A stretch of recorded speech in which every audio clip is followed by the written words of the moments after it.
Assalamualaikum, selamat datang di kuliah Organisasi Komputer. Pada pertemuan ini kita akan membahas mengenai topik lanjut pada pemrograman level mesin, yaitu di bagian memory layout. Mari kita simak penjelasannya berikut ini. Seperti yang sudah kita bahas di pertemuan sebelumnya, pada arsitektur 64 bit, layout memorinya kira-kira seperti ini ya.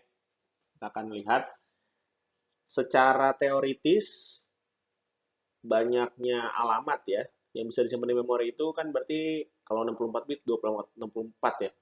2464 ini bilangan yang sangat besar ya. 2464 ini berarti kan eh, kalau 2 pangkat 10 itu kan kurang lebih mirip dengan 1000 ya. 2 pangkat 10 ini 1024. Berarti kalau mau jadi 64 ini berarti 2 pangkat 4 dikali 2 pangkat 10 dipangkatkan lagi 6. Jadi kalau 1000 ini 2 pangkat 10 ini 1000 berarti kira-kira 16 dikali 10 pangkat 18. Besar sekali ya.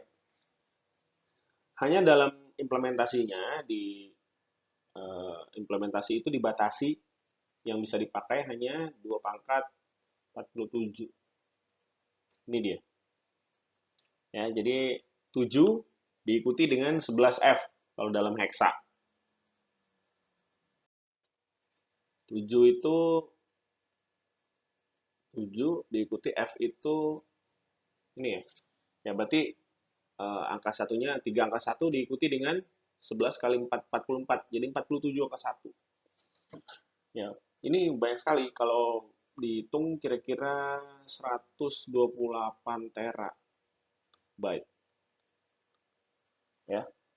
128 terabyte pada saat video ini dibuat itu belum banyak ya RAM memori di RAM yang berukuran 128 tera ya mungkin komputer khusus ya. Tapi kalau komputer di laptop kita sepertinya belum sampai nih 128 tera ya. Masih jauh lah. Kita masih ordernya masih giga ya. Berapa giga RAM-nya memorinya. Belum sampai tera, belum sampai ratusan tera.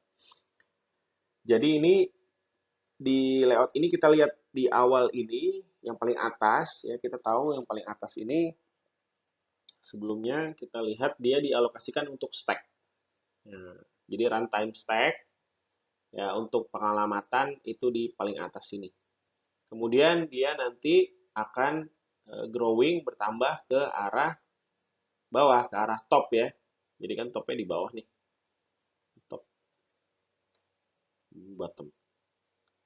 Ya. Mudah-mudahan tidak membuat bingung ya. Memang seperti itu ini uh, aturannya. Jadi dia bertumbuh ke arah top. Dan untuk runtime stack ini secara umum biasanya dibatasi 8 mega. Ini teman-teman bisa lihat kalau di Linux dengan command limit ya. Kalau di Ubuntu misalkan dengan ulimit minus A ya. Itu nanti keluar nanti bisa dilihat runtime stack biasanya 8192 kilobyte. Jadi 8 megabyte ya kira-kira. Gitu. Kemudian untuk instruksi yang executable ya, instruksi untuk mesin sama yang read only itu ditaruhnya di bawah sini nih. Ya, dinamakan text. Nah, jadi shared library, kemudian instruksi untuk mesin ya itu ditaruh di sini text. Kemudian untuk uh, global variable, ya, static variable, konstan itu ditaruh di sini. Data namanya. Gitu. Jadi yang dialokasikan secara statik.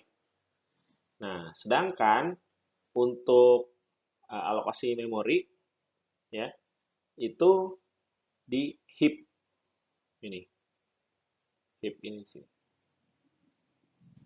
Nah, dia nanti akan growing ke arah bottom. Kalau di gambar ini ke atas ya. Ini gitu. Sebenarnya ada juga di sini heapnya. Nanti dia akan growing ke bawah. Gitu. Nah, di antara itu biasanya ada shared library. Ya. Nah, heap ini apa dialokasikan dengan malloc gitu ya. Ini fungsi-fungsi untuk alokasikan malloc, calloc. Ya. Ini kurang lebih sama, cuma bedanya kalau misalkan calc itu dia inisiasi sebagai 0. Dan fungsi-fungsi yang lain gitu. Jadi kira-kira layout memori secara umum seperti ini. Ini ada contoh yang sederhana tentang alokasi memori ya, di mana kita lihat di sini ada bermacam-macam yang dilakukan. Di sini ada array ya, buat array. Jadi ini alokasi memori yang statik. Ukurannya 16 mega, ada yang besar 2 giga ya.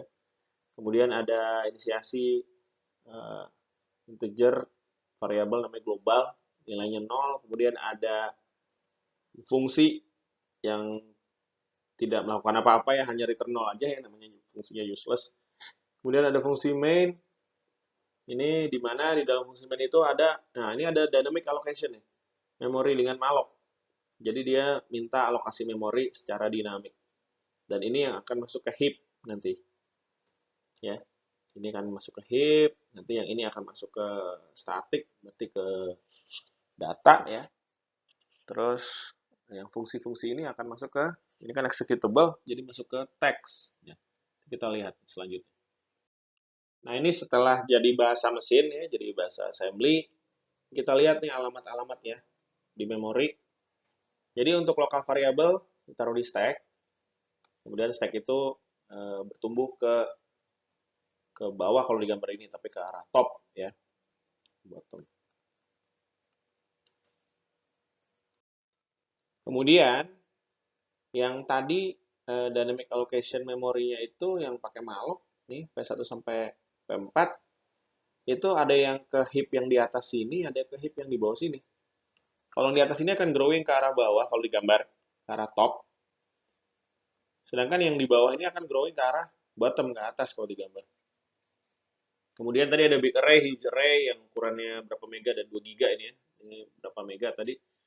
Itu kan statik ya. Maka dia taruh di data sini.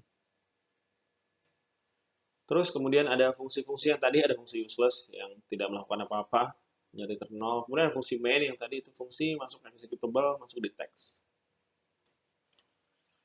Gitu. Jadi nah kita lihat yang menarik ini alokasi dynamic memory yang di heap ini ya. Itu ternyata nggak dialokasikan di satu tempat gitu. Misalkan di bawah aja growing ke arah bottom gitu. Atau di atas aja growing ke arah top. Enggak ternyata. Dia ada yang di atas, ada yang di bawah gitu ya. Mungkin ada strategi tertentu. Saya terus terang kurang tahu alasannya kenapa dia nggak satu arah aja. Tapi kalau kita lihat begini, mungkin nggak mereka nanti kalau ini terus bertumbuh ya, tumbuh tambah banyak ke bawah, ini juga bertumbuh tambah banyak ke atas, ketemu di tengah sini. Mungkin aja ya, mungkin aja bisa ketemu. Kalau kayak gitu nanti gimana ya? Mungkin malok nanti ya returnnya jadi 0 gitu pointer. Gitu kalau udah habis jadi alokasinya. Nah, terus kemudian bagaimana kalau misalkan ini kan dalam C kita tahu tidak ada memory protection. Dynamic memory alokasinya di sini gitu ya. Di sini dengan di sini. Bagaimana kalau kita mengakses yang di sini yang abu-abu ini yang tidak dialokasikan? Apakah bisa? Ya bisa aja. Ya karena tidak ada memory protection. Tapi nanti hasilnya akan segmentation fault. Gitu. Tidak sesuai dengan prosedur. Jadi itu kira-kira gambaran umum secara garis besar ya tentang layout memori ini. Demikian penjelasan singkat mengenai memory layout. Semoga dapat membantu teman-teman dalam memahami lebih lanjut. Terima kasih atas perhatiannya dan wassalamualaikum warahmatullahi wabarakatuh.